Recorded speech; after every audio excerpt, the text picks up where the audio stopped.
Navigating public grief, when national tragedies become personal for anchors, unfolds through the steady presence of Al Roker, a man whose familiar warmth has accompanied generations through storms both literal and emotional.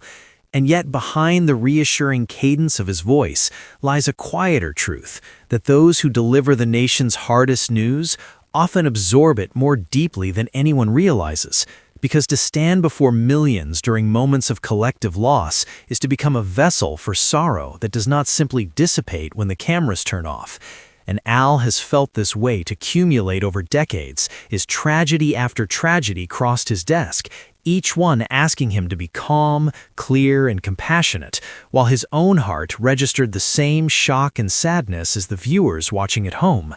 For an audience in their 60s, this story resonates because it reflects a shared memory of where they were when the world seemed to stop, of mornings when the news felt heavier than usual and the faces on the screen seemed to carry something unsaid. And Al has long understood that his role in those moments is not to explain grief away, but to hold space for it, to offer steadiness without detachment. Yet doing so requires an emotional discipline that few outside the profession ever see, a careful balancing of empathy and endurance that becomes harder, not easier, with age, as personal history layers onto public memory. Deborah Roberts, his wife and a journalist in her own right, understands this balance intimately, and their shared life is shaped by an unspoken agreement that some stories follow you home, sitting quietly between you at the dinner table, not demanding conversation, but resisting silence. And Deborah has learned to recognize the subtle signs when a day's coverage has pierced deeper than usual,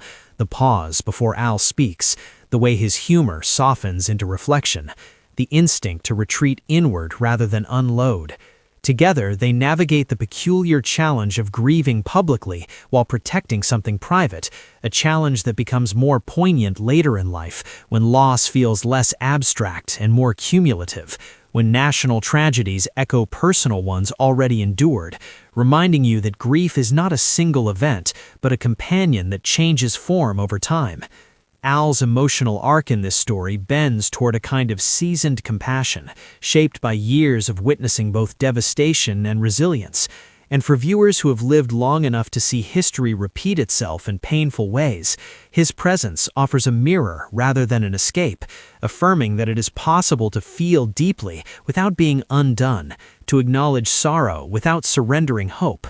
Yet this equilibrium is not effortless, and there are moments when the line between professional duty and personal feeling blurs, when a story resonates too closely with his own experiences as a husband, a father, a survivor of health challenges. And in those moments, Deborah becomes not just a partner, but a grounding force, reminding him that bearing witness does not require carrying everything alone.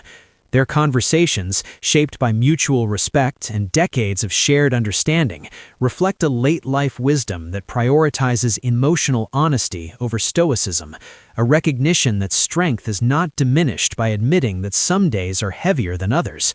For a generation raised to keep moving forward regardless of feeling, this perspective feels both familiar and gently corrective, suggesting that endurance can coexist with tenderness, that showing up for others does not mean erasing yourself. Public grief, as Al has learned, is not something you process once and move past, but something you revisit with each new event, each reminder that the world remains fragile. And this repetition can either harden you or deepen you, and Al's choice, conscious or not, has been to let it deepen him, to allow sorrow to sharpen his sense of responsibility rather than dull it. Deborah's presence reinforces this choice, offering a private space where grief can be acknowledged without performance, where the anchor can simply be a man who feels, and this sanctuary becomes increasingly precious as the years advance, and the body and spirit alike ask for gentler rhythms. The story closes on a note of quiet continuity rather than resolution, because public grief does not conclude neatly, and neither does a life spent in service to the national consciousness. But there is comfort in the image of Al returning again and again to the same chair, the same role, carrying with him not just the weight of tragedy, but the earned understanding that grief shared with care can connect rather than isolate. and that behind every steady voice is a human being who has learned, with the help of love and time, how to stand in the storm without pretending it's raining.